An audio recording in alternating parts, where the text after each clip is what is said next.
Chief, मुझे England कब जाना है? मैंने पूछा।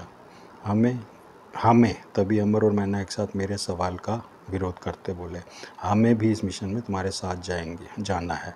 नहीं, वहाँ मौत है, मैंने प्रतिवाद किया, और वो हमें अच्छी लगती है। दोनों पुनः एक साथ बोले, नहीं।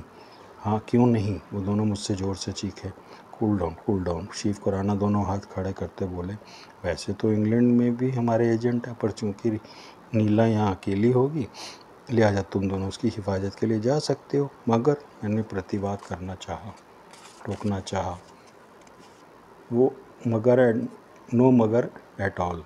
चीफ हाथ खड़ा करते बोले, अमर और मैना चुपचाप तरीके से इंग्लैंड पहुंचेंगे, जबकि तुम भारतीय दल के साथ जाओगे। और जैसा कि तुमने बताया कि अंकल ने प्लेन क्रैश होने की तमाम अधिकारियों को मार डालने और कोहिनूर उड़ा लेने की घोषणा की है, लिहाजा वापसी पर एहतियातन तौर पर तुम अमर और मैना को अपने प्लेन में पहुंचाओगी और सही सलामत कोहिनूर भारत पहुंचाने की कोशिश करोगे। पर ध्यान रहे, वहाँ नेंस बॉन्ड भी है, वो भी तुम्हारे पता नहीं दोस्त के रूप में काम आएगा या दुश्मन के रूप में। मगर मैंने फिर कुछ बोलना चाहा। ऐसा ही होगा, अमर मैना ने पुनः एक सुर घोषणा की कर मेरी बात पूरी की। मैंने हक बगा कर चीफ की तरफ निगाहें उठाई। चीफ हामी भरते धीमे से बोले, ऐसा ही होगा। मेरे अधरों से भी एक दीर्घ श्वास निकली। भारतीय वायुसेना के एक विशेष विमान द्वारा हमारा काफिला लंदन की तरफ निकला।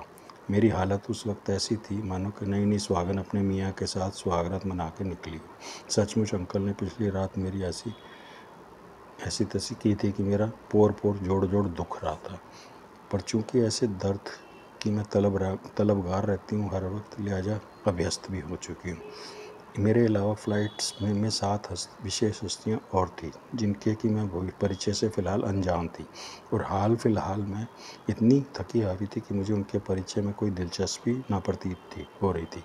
लिहाजा हमारा विमान हवाई गति से उड़ता रहा और बीच बीच में चीफ पायलट उड़ान से संबंधित तमाम टेक्निकल जानकारियाँ हमें प्रेषित करता रहा। मैं इत्मीनान से एक निजी केबिन में आराम फरमाती रही। कब मुझे नींद आई, मुझे कतई इल्म ही ना हुआ।